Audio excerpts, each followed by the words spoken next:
Hi, I'm Ilya Marchenko. I'm Janis Kudla. I'm Evgeny Donskoy. I'm Henry Laaksonen. I'm Peter Toretko, and you're listening to the Game to Love podcast.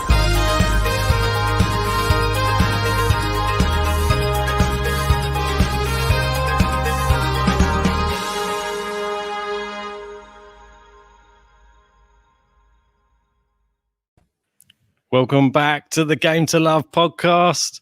Here we are. Ben's back. JG's back. And another day of tennis. We obviously came to you late last night with all of that fantastic action that happened yesterday. Yeah, we're here again. And there's been, so far 3 men's matches played so far today. And not really any surprises. Should we say that? Yeah, well, the big news I'm sure on everyone's mind is, are you out of your car yet?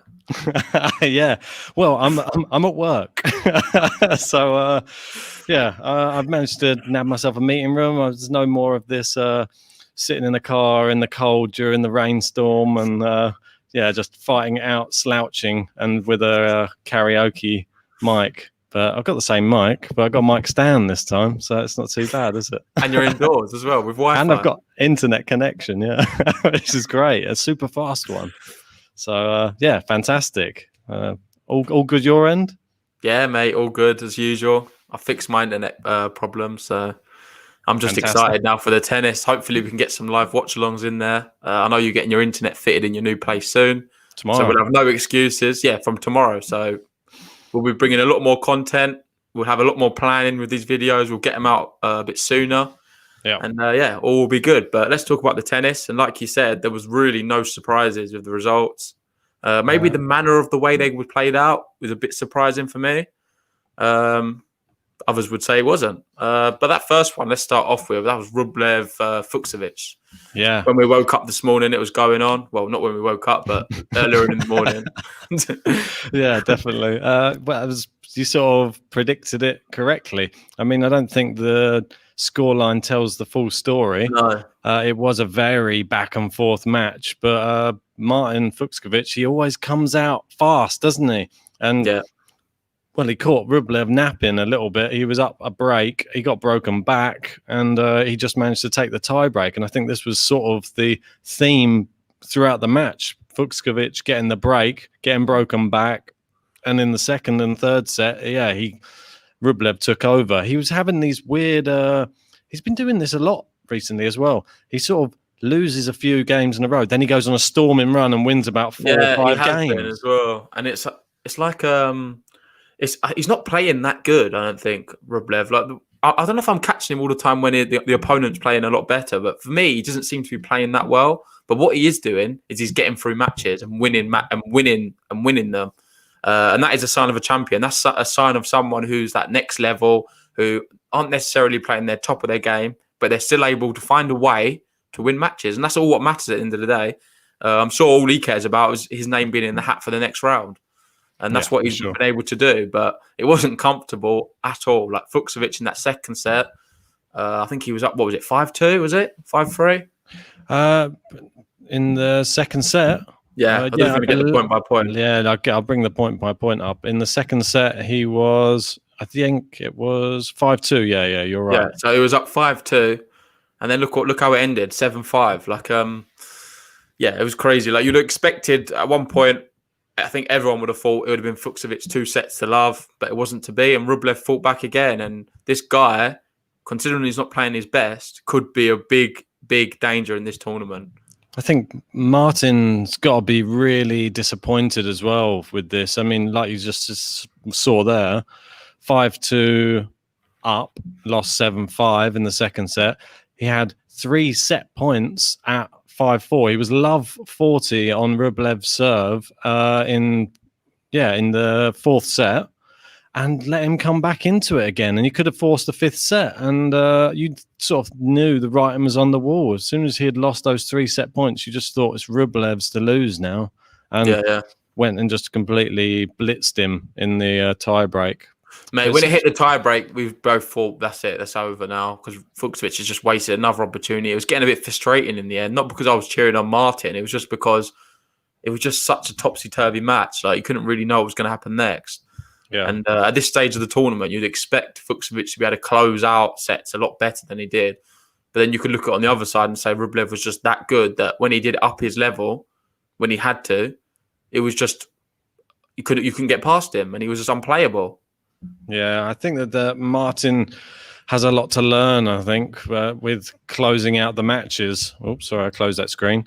I think he just has a lot to learn. I think he shows, like you said, if he plays his best tennis, he's one of these people that you could consider, if he was playing his best tennis for a full 5-set match, he'd probably be a top 10 player. And he takes sets off a lot of the big guys, and it's just sad to see. I mean, we will him on as much as possible, don't we, on here? Yeah. But would you not say he's been happy with the run he's had this tournament? Surely it's better than he anticipated. He's had a good tournament, a good run. He's not a world beater, is he, Martin? As much as we love him and we think how brilliant he is, he's not going to be someone who's going to be winning a Grand Slam. Is that harsh? I just don't think he's just not capable. No, he's not got the tools. I don't think it's harsh at all. I think you're exactly right, and it's just a shame, because when you've got 5-2 up and you've got 3 set points and you've got he had the advantage so many times in this match, and he just sort of threw it away. And I don't know, will you get a better chance now to go for a Grand Slam quarterfinal? Probably not than that. So Rublev was there for the taking, and he didn't take it. So Rublev now goes through, and now we have a repeat of the Hamburg final, because as we know, we look there, Stefanos Tsitsipas. We said in yesterday's podcast, we thought it was going to be a very interesting match between him and Dimitrov, but we were like shying towards Tsitsipas going through, because we think he has all the potential to upset the big guns, really, if he gets that mental side of his game back again.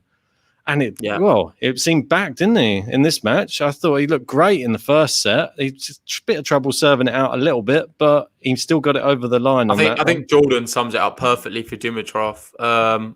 He had a great game, but just doesn't have the mentality. It's more of a mental thing, isn't it? Because he has just like his shot selection and some of the shots he plays is out of this world. Like I remember this. There was this backhand down the line, one-handed backhand down the line, the same line where Tsitsipas was standing on. Bearing in mind, I've never seen someone hit it so clean when he was coming away from the ball as well.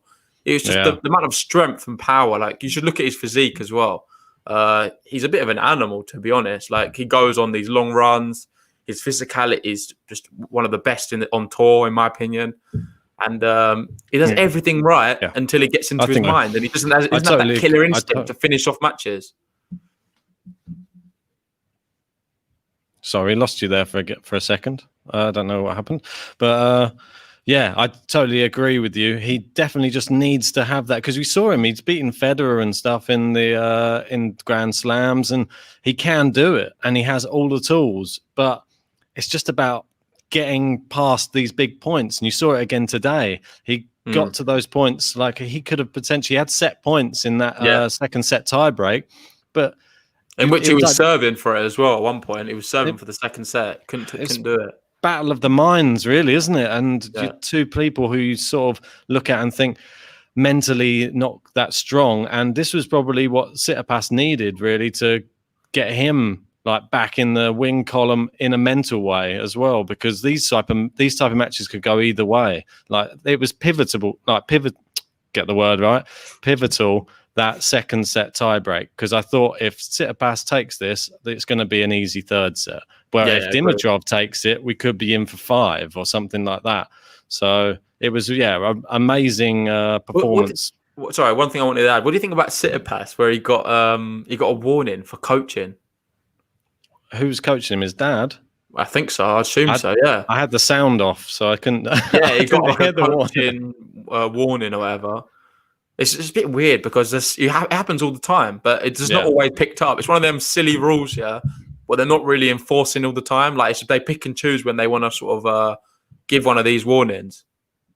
Yeah, I don't really... What do you make of it? Do you think coaches should be allowed to speak to the players during the match? You know my thoughts about it. I think that you should be allowed to have coaching, and I think there should be coaching at change of ends only, though. Not coaching during the points, not coaching in between points, but I think they should be allowed to have someone, if they want to call upon them, just like they have in boxing and stuff like that. It's one-on-one sport, and it's a really mental game. So it's hard to. Obviously, that makes the top players come through so much more, and you see how mentally strong the players are. Mate, do you not think it's better though to have no coaching and just see if they can work it out themselves? That's what makes a player, isn't it? You want to see the capitulation of players? No, I don't want to see the mental capitulation. I want to see players rise to the challenge, and if something's not quite working, work out why it's not working during the match, and sort of adapt their game to match it. That's what I want to see. I think that is a sign of a champion. To someone who sees a situation not really working out for him, you look at Novak Djokovic. He's someone who does this better than any other player on tour. But and I think that is part of the whole. That is part of the whole package of being a champion. But this is one of the. What other sports do we know of where they're not allowed to coach the players? Like, I think if you look in any sport, basketball, they have like timeout. They have football. It's a team game, yeah. But that have a look. Tell me a solo game where there's no coaching. Where there's no coaching? No, where there is coaching, sorry. Well, the main ones is just boxing and UFC when there's rounds and stuff like that. So, but these guys getting punched in the head, and it's probably hard with a concussion to get the game plan going, I would have thought. The advantage I'm seeing is in the comments here. So there shouldn't be any coaching. It keeps the sport unique. Oh, yeah, I know. Devil's advocate. I mean, I'm sort of fighting one side of the argument, really, here. And I know that JG's big on having no coaching. Yeah, I mean, it does make the sport unique. But there's part of me that just would love to see the best of all of our players, because there's so many amazing players, but their mental side, or they don't know, they're not tactically inept. So I think they should prepare better before. Well, they should, but if there's no buts, Ben. There's no buts. But if something comes up, you're an athlete. You're a pro athlete. Prepare before. You prepare against who you're going to be playing against. You know, you study all of their game. If they throw something different during the match, then you need to prepare. Then you need to prepare in match and sort of deal with it then and there. I don't think you need coaching as well. It just sort of complicates the matter. Yeah, but it doesn't. It's a match between one professional versus another professional. Let's see how they deal with the conditions and all the stuff what's changing throughout the match. Yeah, but do you not think they've already got enough to deal with? Some of these matches last 5 hours, and they're physically draining as well as mentally draining. They've got so much going on inside their heads. They're dealing with the stress of set points, match points, little niggles, injuries, that sort of thing. All it can do is help tennis if you just see, if you see one person could just give them a little bit of advice and just say, look, you just need to do this on your backhand side, and maybe just force it onto his forehand or hit it down the line a bit more. That's what's getting you the winning shots, because you might not see it. Like, they might not. When you look from an outside perspective, you see so much more, but you might see the game of tennis elevate if you have coaching. And then the Djokovic standard players get even better still. And then tennis just gets better. I don't know. It could be. There's a mixed review in the comments. Jordan agrees with you with basically what you're saying. I'm assuming Wildlife, he agrees with me, saying no coaching. The mentally strong deserve to rise to the top. Couldn't agree more. I think that's part of it. I think tennis is more mental than physical. I've always said that. It's a well-known thing. So players should be awarded for having a strong mental side to their game. And I think what better way to be rewarded than win tournaments? And if they're able to do that, so be it. Fair play to them. Maybe we need to get some hypnotists in for the ones who aren't mentally strong enough, just to, I don't know, maybe that could help. I know why you're saying this. I think you're having a bit of what's it called? You're having a bit of PTSD, mate, from when we had our match. Well, I needed some coaching when I was suddenly. You needed some coaching there, where you was 5-2 up, serving for the set. I did a Martin, didn't I? Yeah, you did a Martin, and you ended up losing 7-5. I did a Rublev. Yeah, that's why you're in favour of it, mate, because it's something what's in your game. Mate, I don't think it's been in my game in the past. Yeah, I don't want. Sometimes you. And you've always told me when you was at your club, you used to always be leading in matches, and you used to throw them away. That wasn't all the time. Not always. It happened on a few occasions. It wasn't in the club matches at that time. That was normally in more regional tournaments when I was playing players from other clubs, though. Yeah, so maybe they had better tactics than what I did, though. Maybe I was a bit one-dimensional. Who knows? Yeah, but anyway, like you say, Tsitsipas, Rublev next round. That's the Hamburg finalists.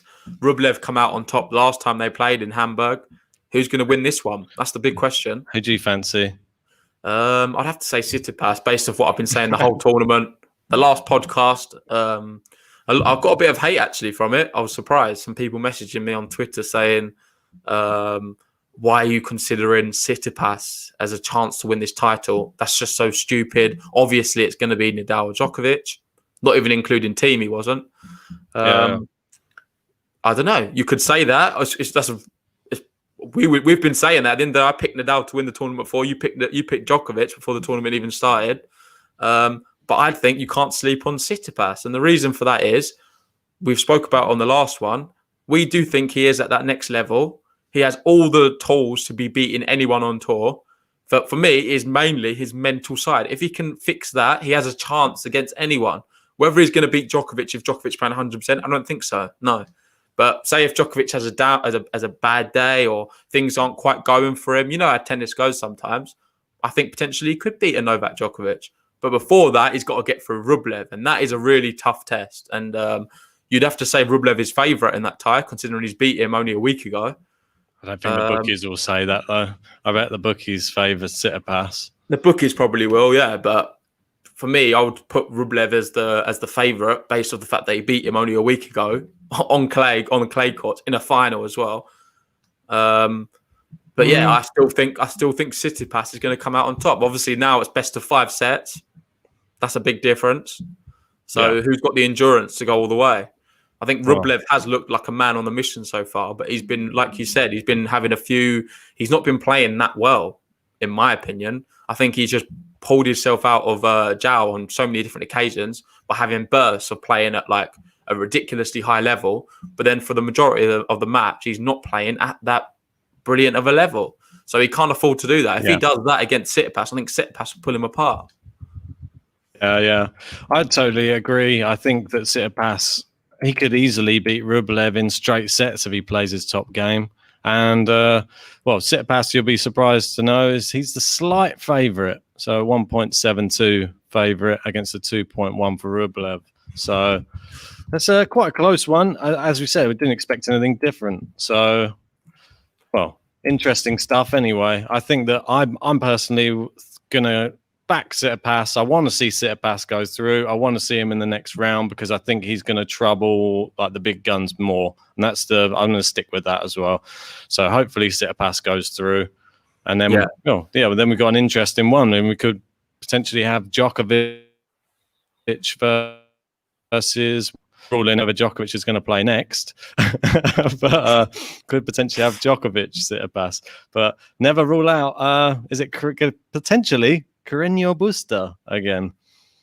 Yeah, and Mitrovic has just made a really good point in the comments saying Djokovic today was only at 40%. I would agree completely. I think Djokovic looks like a man on a mission, mate. Let's get on to that match because it's the one that's sort of just finished, hasn't it, really? Yeah. Essentially. And I said that to you while it was going on. I said Djokovic was playing at 50%. It didn't look like the first 2 sets, he didn't even look like he was really breaking stride. Didn't really look like he was really at the races. Really, it was just like an easy match. I think Khachanov has that type of game that suits Djokovic down to the ground. He's a big hitter and he's a big guy. And Djokovic, a big server, he deals with big servers. That's just easy for him. He's amazing a particularly massive server. I think he's got a good overall game. Very big server. Is he? Yeah. He's 6'6" or 6'7" or something ridiculous like that. But Djokovic just eats those up for breakfast, doesn't he? Like the big serves. So he was just getting everything back, and some of the winners he was hitting. But in that third set, he had a little bit of a wobble. I think throughout, mate. If you look at the score, just look at the scorecard, for all 3 sets. There were so many points in that set where you thought, Khachanov here, he's got a really good chance. But then you realise who he's playing. And it's like, against any other player, you'd probably say, Khachanov will come quite close. It was a 3-set to love-loss, but it was very tight in all of the sets. However, like even when the scorecard looks like it's tight, you just know it's not tight. The scoreboard lies very often when you're playing Novak Djokovic, I feel. Because there's so many situations where you feel, you're really into this match, and then all of a sudden he'll just pull out like crazy shots and just up the level even to like 60%, and then he's got no chance. And I feel like he's always toying with the opposition. I don't know what it is. But for me, I feel like there's situations where he kind of like he wants to just give Khachanov some points away. I don't know what it is. This can't be true. This can't be true. But this is how I feel watching it. I feel like there's times where he just switches off and he thinks, oh, you can have a few points. It'll make it look a bit more respectable.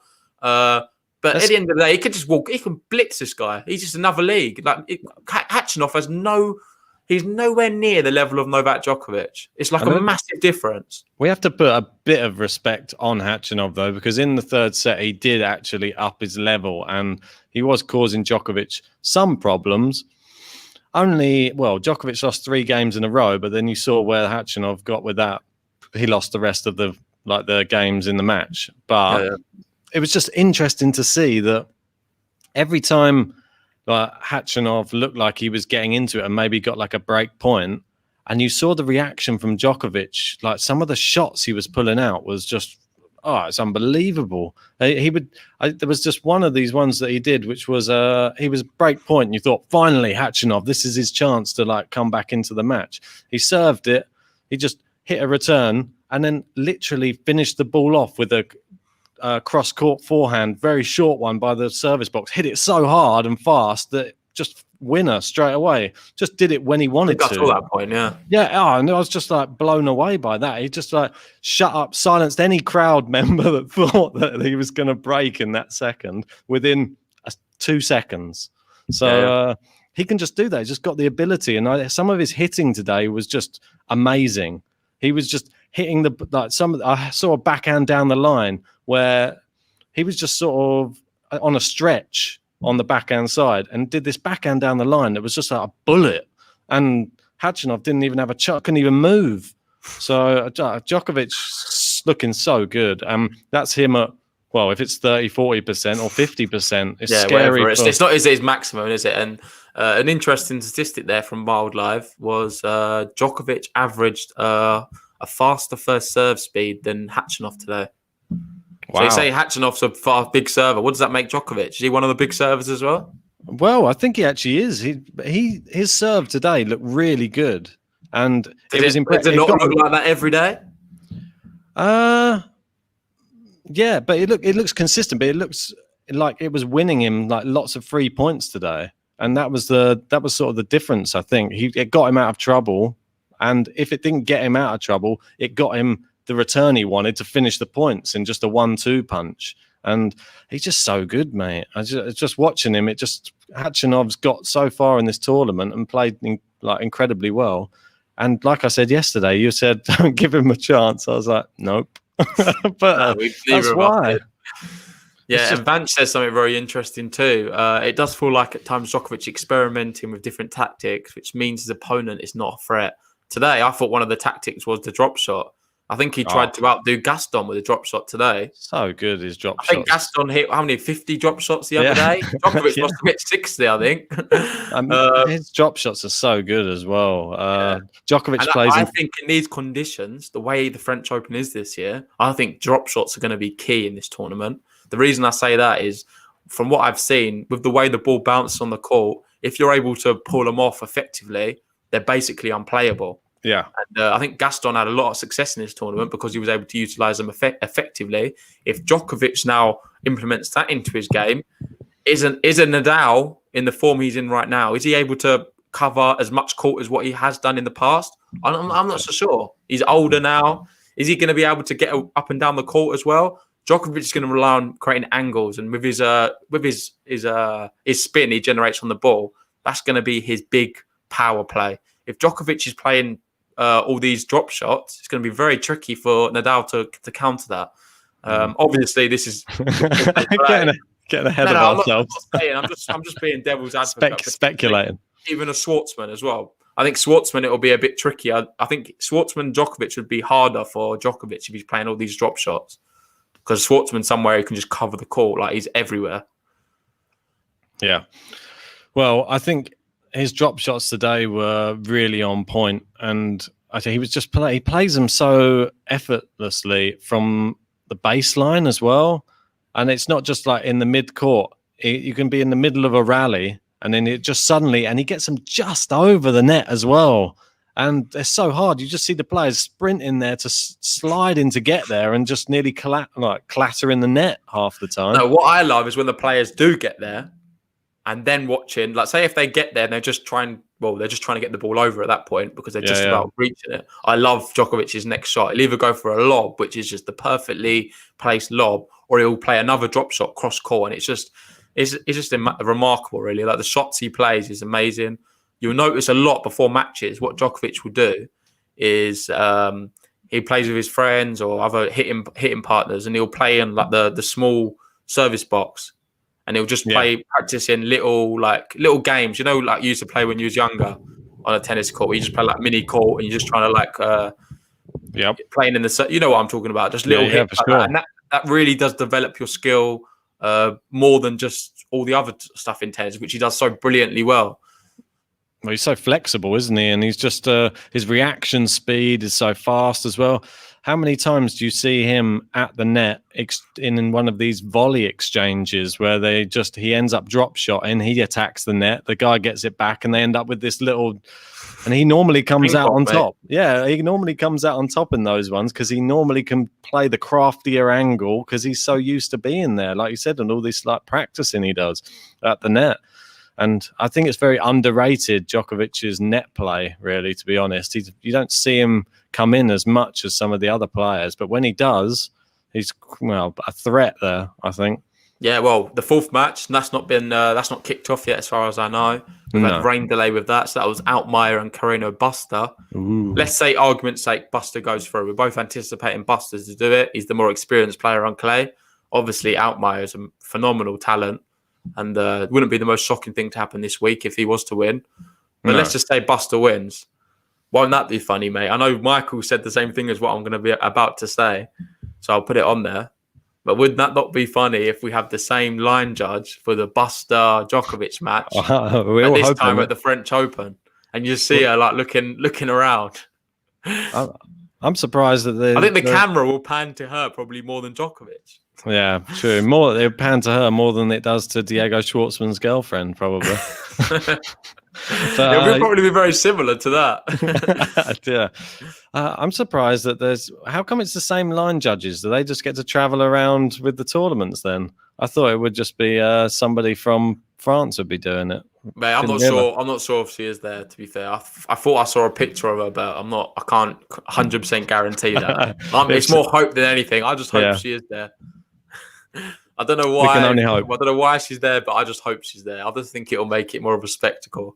She's there to curse Djokovic, trying to get defaulted from the tournament. If that happens, if Djokovic can't get defaulted again, this would be. No, but even if she's in Paris right now, then there's no way that she'll be a line judge for that match. I think someone will have a word and they'll replace her. I never allow that. She'll get so much hate already. She's had all these death threats and stuff. You can't have that. But I still noticed in Djokovic's match today, he was still doing like weird things like even though the rally had finished, instead of letting the ball boy grab the ball from the net when he was at the net, he'd grab the ball and then he would just still hit it to the back of the court again. I'm like, stop doing that. What are you doing? This is what happened last time. Well, funny enough you say that, actually. I saw Rublev. He lost his temper at one point. I don't know if you saw that. He had the ball and he just lost his head completely and just smashed it into the ground. In theory, that could have gone anywhere and hit anyone. Yeah.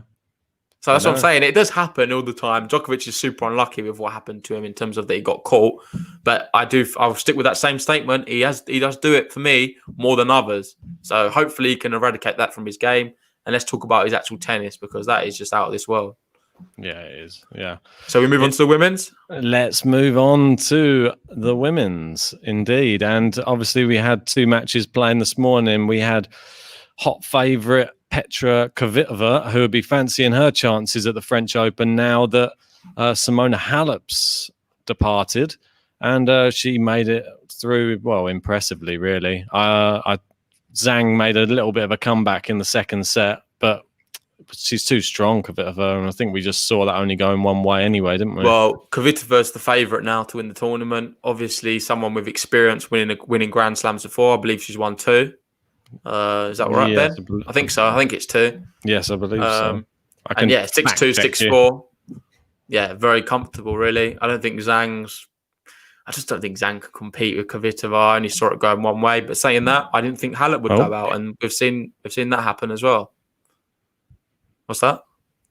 Yeah, exactly. Sorry, you were cutting out there for a little bit. So, Mate, I don't think it's me cutting out. I feel like it's you cutting out. is it me cutting out? Tell us in the comments. I don't know. Yeah, let us know who's cutting out. I'm pretty sure it's Ben. It's not me. I don't know why you keep saying I'm cutting out. I didn't cut out earlier when you said it as well. I mean, I'm in the office on a super speed broadband, so I didn't think. I don't know. Maybe there's too many people in the office. I'm plugged into the Ethernet. I think I'm the only person here. Everybody was supposed to leave 45 Well, minutes let's let ago. them decide. But before they catch up, I think they're like 15 seconds behind us. So, but yeah, Kvitova. Yeah, you're right. So but she has 2 titles on grass in Wimbledon. Right. She has 1 French Open semi-final, which was back in 2012.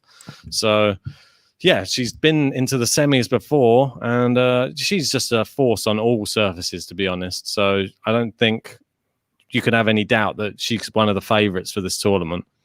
Oh yeah, for sure, mate. Like I think now she's going to win it. Obviously, that's hindsight. I wouldn't have said that at the beginning of the tournament, but with who's left. But you've obviously got some brilliant players there. We've got Podoroska, one we really like. Yeah. You've got Collins. She's getting a lot of love in the comments. I know Vance says Daniel Collins could win it all. Interesting point. Siegemann, can't dismiss her. Brilliant. Yeah. I'm not sure what happened in that match. Did you see it? That she took a break to have some food or something? I was saying, no, it was a medical timeout. That's why I sent you a message. I've said I've never seen this before. Badoza, who I expected to be better than she was, but Siegemann was a lot better than I gave her credit for, to be honest. So Siegemann was beating her, and I don't know if it was a tactic. She took a medical timeout. She's on the floor getting a massage, and then Siegemann runs over to the stands, and then I don't know who it was. I don't know if she got like a Uber Eats or a Just Eat or something. So she comes back with this little pot, and it looked like a pot noodle or something. Yeah, it is. She was just eating some noodles whilst there. Then she puts a big coat on, eating this little pot noodle, and then. Yeah, she got back out on court, and it seemed to do the world of good. So, wait, was it her medical timeout? So she took a medical. No, it was Badoza's. So she just nipped over she must have been on her phone, just done a quick order, and then the guy turned up, dropped off her order. She was able to eat the noodles before the medical timeout was done. So that was good, and then won the match as well. So all good for Laura Siegemann. So she looks really good. She's up against Kvitova next, though, so that's not going to be an easy match, is it? But let's not write her off. She looks really good today. Mate, Siegemann's a really good player, but predominantly against lower-ranked players, she blows them away. She's got the capability, but usually when she comes up against someone a lot better, she struggles. It wasn't to be today. Maybe she's developed her game a little bit. I'll have to watch out for her. The one we really wanted to talk about, obviously, this is for me the match of the day, is... excuse me. Don't know why that. And claiming a new offer. What happened there? That just suddenly you move the cursor one small bit and then it pops up. Oh, Kenneth's fought back there big time. 6-2 in the second set. Wow. We saw that Ferro was winning the first set. We both tipped her to win. Was that right? We both thought we should beat Kenneth. But it's all to play for in that third set. To be honest, I still think Ferro's going to do her, but it's going to be tight now, especially that Kenneth just won that one 6-2. I'm sure she's going to be high on confidence. How many matches in a row is she on a winning streak? Wasn't it something crazy? Something like 20 or so matches she hasn't lost for. So she's got a winner's mentality at the moment. But you're up against Grand Slam champion Sofia Kenin. Exactly that. It's going to be tough. It's even Stevens, isn't it? 6-2, 2-6. What are we going to see? Are we going to see a big final set here going the distance? Or are we going to see somebody really take over? What do you think? I think you're going to see 6-2 Ferro, mate. How many times do you see that? 6-2, then the other one wins 6-2, then you win 6-2. That's just like the typical women's match, mate. I'm going to go with that just for the bands. Or someone will bagel one of the other ones. It'll just be something ridiculous like that. You know how women's tennis goes. Kenin will just bagel Ferro right now. Yeah, you can't predict it. You can't. But don't forget, Ferro is French and she's in France, and guaranteed those fans are going to be going pretty nuts during this third set. And look how it helped Hugo Gaston get back into a fifth set with Dominic Thiem. So she's not even got to go 5 sets. She's just got to get this third set done. And, you could see her in the next round against, I'm guessing, the next round is against either Ons Jabeur or Collins. I don't know. I'm not sure. I don't think it works like that. Does it not? I think that's that's the way that they've lined up the games on here, is so that flash scores can be a bit deceiving, mate. Is it a bit deceiving? Have a look. Let me just double check that for you. So Kvitova Sigmund is the next round, and then we've got so the winner of these two will play each other. So it'd be Ferrer or Kenin versus Jabeur or Collins. Well, in the comments, everyone's saying Collins, but for me, I think Jabeur's going to beat Collins. Collins is playing really well, though. That's a 50-50 for me. I think Collins against Muguruza, the way she played, it was like, it's made a lot of people like stop and think and look at her, because that was pretty remarkable, especially the fact that she was down 2 breaks in that final set to come back from that against Muguruza, of all people. It's done her claim to fame, the world of good, really. But I still think Ons Jabeur's going to do her. Yeah, she's looked super impressive, and she's probably one of those dark horses in this competition. To be honest, if she's knocked out someone like Muguruza, if she knocks out Ons Jabeur, then she's going to be fancying her chances against Ferrer or Kenin. She's not going to care which one of them goes through. I don't think who is left in the draw you got to fear? Maybe Swiatek. Maybe she's the one to fear, because she's the one with the power. And if she continues the consistency of hitting winner after winner, who's going to beat her? I think that's for me. I still think it's Kvitova at the top, but then you've got maybe like a Ferro and Swiatek just below her. That's bold. I don't know. But obviously, Ferro's got to go through.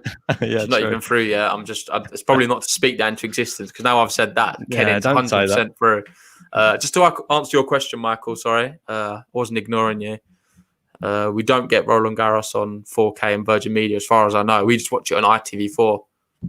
Yeah. Well, I think Ben watches it online more than anything. Yeah, I have to watch it online at work. I can't, otherwise I'm behind on ITV4. It's always like a delay. So, but that's what you get. If you got it on the normal TV with an aerial, then you can watch it, live, not 10 seconds behind, because it's infuriating watching anything when it's 10 seconds behind. Yeah, agreed, that's the way it is. I mean, that sort of covers the women's. I mean, who's playing tomorrow from the women's and the men's? Should we run through who's playing tomorrow, give some picks on some of those matches tomorrow? Yeah, sure. Sounds good. Okay, let me just bring it up and I'll just let you share it. You can have a look at the odds as well. I don't mind. You can look at them as well. One sec. Oh. Only bet if you're over 18 though, guys. Yeah.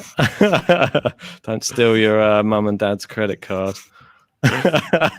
Yeah. So you can have a look here and you can just see, obviously we've got starting off, we got Tsitsipas, Rublev. I don't think these times are obviously not accurate at the moment. They're going to decide the timings of the matches. They just put them all at the same time for now. Yeah, a bit crazy, isn't it? All happening at once. I don't think I think Rublev's Tsitsipas would be last on, to be honest, as they played today. Yeah. So I think we'd bit probably harsh on them, isn't it? Them two. Yeah, I think you'd probably see Schwartzman team first. I don't know why, but just because they probably give Rafa a little bit longer because they just love Rafa, don't they? And they just want him to have as much rest as possible, just so he can be there till the end. Mate, it's probably on the website, to be fair. We'll be able to find out. But that's irrelevant to the whole thing. For me, Schwartzman team, that's the one which is a bit crazy. They're both evenly matched. I know the bookies have team as the favourite there. I don't see nothing between them. Sean in the comments saying, let's go Schwartzman. Big fan of him. And for me, I think Schwartzman's going to do him. I just love the Schwartz right now. A man in form. Got to the final of Rome. Was super impressive. Only losing to Novak Djokovic. Put up quite a big fight, but Novak was just in a world of his own that day. But Dominic Thiem, someone who, I don't know, he can be got at. Gaston's taken 2 sets against him. Schwartzman's a lot better a player than Gaston. No offense to the young French guy. But I don't know. I just don't see anything but a Schwartzman win here. I think it's going to be a bit of a shock, but Schwartzman's just incredible. It's really tough, isn't it, to really decide this one because there's so many elements that go into it. You've got Dominic Thiem. He's on an 11-match winning streak right now. And Granted, also, yeah, maybe that's his longest ever winning streak at the top level. but granted, he's on a winning streak, but he did just finish playing a full US Open and a 5-set final against Zverev, and then came straight into the French Open. How tired is he going to be right now? He might be slightly more tired than Schwartzman, and Schwartzman not dropped a set yet. So they're the two sides of it. It's very tricky. If you look at it like that, for me, Schwartzman, you'd fancy him to win it. It's just going to be so tough. It's going to be a really good match. I'm hoping to watch as much of it as possible. I think I've got a lot on with work tomorrow, which is a bit unfortunate. Haven't we? With the way it is. I wish this was on a weekend, and I wish I didn't have work this week. It's very unfortunate the way it all pans out, but I've got to do my job. So on that basis, it's going to be tricky to watch it, but I'll try and sneak in as much as possible. And I think Schwartzman's going to do it. I'll say it there. The other match there we'll talk about is Sinner Nadal. What do you make of Sinner's chances? I think he's got more chance than anyone else so far who's played Nadal. I still think I'd go as far as that. He probably... I've heard a lot of people saying if he manages to get only broken once in each set, then it's a good day at the office for Sinner. And if he just goes out 4-4-4 or 3-4-3 or something like that, that's a good day at the office. So I think one thing I want to talk about actually just reminded me. I forgot to write it down, but it's about Rafael Nadal. I don't know if you saw this. Okay. Obviously, the last round he played against Korda. Yes. Did you see after the match that Korda, he asked Rafael Nadal for his autograph, and he got a signed T-shirt from Rafael Nadal. He put it on his Instagram story and said, "Wow, what an amazing day! It's a pleasure to be on court with you, Rafael Nadal, the true champion." And he got his autograph. How do you feel about that? He's just played him on court, and he's asked him after the match, "Can I have your autograph?" Well, he can't be having that, but we know how it is from when we spoke to the Wolf, and he said that obviously he gets to be in and around like the players' lounge and those type of things. And he said that there could be all the top 20 players in the world sat there, top 10 players. As soon as like Roger walks in or Rafa or Djokovic, one of those big ones, everything just goes quiet. And it's just like there's people wanting their autograph. People want pictures with them all the time. These are also top tennis players, but they're just celebrities, aren't they? At the end of the day, he's just. I don't care though, mate. I think it's embarrassing. I'm going to be a bit harsh. It's embarrassing. You've just played him at tennis. You've just played him. You're a professional athlete as well. Have some respect for yourself. Don't ask for someone. If you've retired, makes sense. Even I think there's more leniency if you're not in the tournament. Say if he wasn't in the tournament and he's just watching one of his friends play, and he's got access to a Rafael Nadal. I think that's more acceptable. You can maybe ask for a picture or an autograph. Don't do it after you've just been humiliated 6-1, 6-2, 6-1. It's not a good showing, is it? It's just, I'm sorry, it's got a weak mentality. And after seeing that, I don't think Korda's ever going to make it as a top athlete in the game because you can't succeed with that kind of mindset. I'm all about the winner's mentality, mate, and that's not a winner's mentality. It's a defeatist, isn't it? It's a little bit defeatist, and it's a little bit too millennial for my liking as well. It's a little bit too, we've got to get a selfie with someone, we've got to get like something to post on social media rather than focusing on yourself and you being the best. You're focusing on how Rafa Nadal is probably one of the best ever. And yeah, you're going to see him anyway. There's TV coverage of you playing him. You don't need to go and get like anything signed by him. That's there. It's in history. You can go back and watch the match. You can show your family and your friends how you got thrashed by Rafael Nadal. You don't need an autograph. Did he write on the autograph as well? I'd have to have a look at it. It was just a bit embarrassing, man. I can see it now. I'm against it. To Sebastian Korda. I thrash you 6-1, 6-1, 6-2. Love you a lot, Rafa. That's what it said. What did it say? Probably something along them lines, man. Exactly. No, what does he want him to write? I'm not giving up on Korda. He's a brilliant tennis player. He's I just amazing. don't like to see that. I just don't like to see it. It's the same with football as well. Like if you play a Champions League final or a World Cup final and you lose and you get the runners-up medal, if you don't take it off when you get instantly put it around your neck, I think you're a bit of a flop and I just don't rate it. Like if I was playing, you can't celebrate coming second. I've always said it. There's no achievement really coming second. Oh, well done, you got there. I'm all about the win, man. And like, you're getting some stick now, mate. Look, everybody's jumping. Like, you're dismissed. Yeah, I don't care. Young kid. I don't care. It's a young kid. People blossom at different times of their career. This is just his. He's a young kid. He's played Rafael Nadal. He shouldn't have just gone all fanboy after they'd played. Fair enough. But you can't dismiss the fact that he might be. His dad was a Grand Slam champion, so he's come from high stock. Mate, I'm not I don't want to. I'm not saying I'm dismissing him for his tennis. I'm just saying I don't think he's going to reach the top. You're not going to see him winning Grand Slams with that mentality. He's going to have to change it. You don't win. You don't win. It doesn't matter how good he is. You're not going to win stuff if you've got that type of mentality. Thanks to Lion Eye there, appreciating my Rafael Nadal impression. Yeah, I'll keep working on it. See if I can get a few others in. Yeah, wait, where did it say that? There we go. Look, Rafa Bendal. Yeah, but yeah, I think we're all in agreement. Rafa Nadal is probably going to beat Yannick Sinner. I hope Sinner can turn up and give him a good match, though. That's all I'm hoping. You're a fanboy. Wait, did you say that? yeah. I said you can't be just a fanboy after the match. You can't just be playing him competitively and then turn into some sort of fanboy straight after the match you've lost to him. But anyway, it's a very divisive thing we're talking about right on this podcast. A lot of people are going to disagree or agree. I've just said my opinion on it, and I stick by it completely. Vance has taken your quote. You're a flop. I'm JG20. Yeah.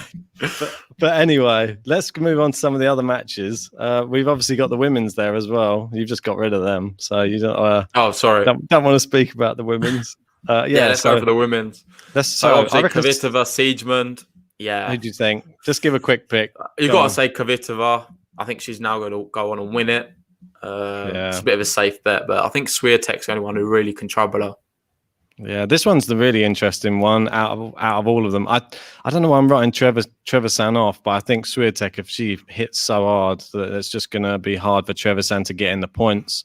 But this was the interesting one. If Podoroska can do something against Svitolina, I'm not sure if she can, but I'm interested to see if she can. Because remember how much of a winning run Podoroska's on right now. She's on, obviously Svitolina as well. She came off of the win at Strasbourg. But Podoroska's on about a 13-match winning streak now, so going to be hard to derail Podoroska. And you saw her mental strength in the last match. Granted, not against as good a competition, but Svitolina can have off days as well. So I'm just excited about that one most. I think. I'm excited to see Swiatek, see if she could batters Trevisan. If she does that again. I think out of them, the most evenly contested one will probably be Svitolina Podoroska. So with that regard, it's probably the most exciting match in terms of you're going to get a proper match. But for me, I think the Swiatek ones, I think we could see some high-level stuff between the two of them. Yeah. And, I think that's pretty much all of the matches covered now, isn't it?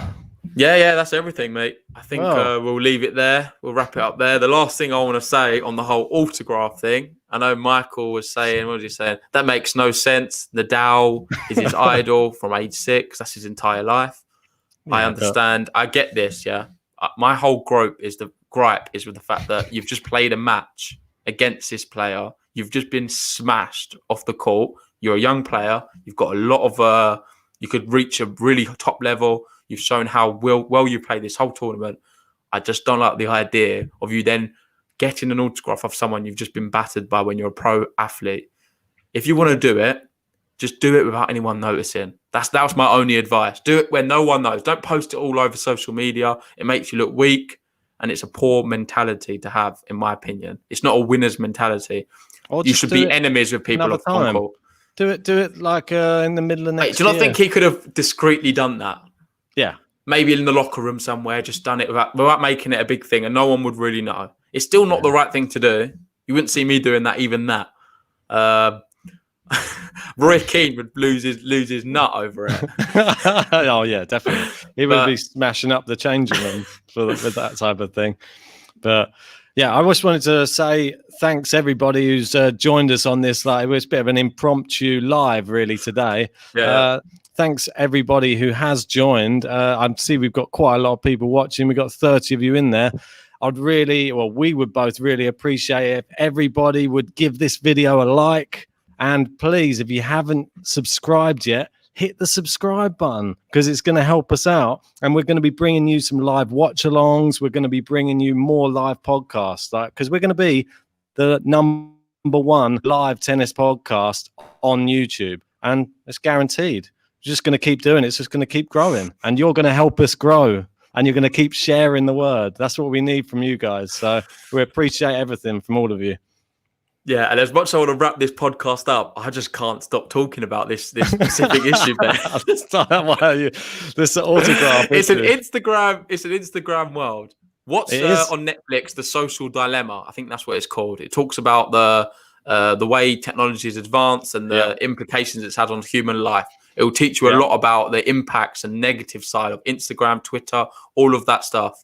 And for me, I don't like this whole Instagram culture. I'm a young guy myself, but I can see the damaging effect of it. And all of it's just like all this depression and anxiety, what it leads to people, like all this stuff with people always trying to get people to likes. And if I can't think of the word. You can help me out, Ben. You get like there's like a dopamine rush when every time you get a like on something. That it doesn't mean anything. It's just a like on the screen. It doesn't really mean too much. But we're a bit. How can we even say that if we're asking for people to like this video? No, the main reason we're asking for people to like the video is because when we get more likes on a video, we will show up in more searches for tennis podcasts. So more people will find us, and it will mean our channel will grow. And then, the more we grow, the more great content we're going to bring to everybody. That's all. We don't look at the likes and think, oh, we got 12 on this one, 14 on this one. No, it's not even. Maybe they like us more now. No, exactly. We're just doing this regardless whether you're liking it or not. If you like it, it just helps us grow, and that's the main thing. We just want this. We've been going since January.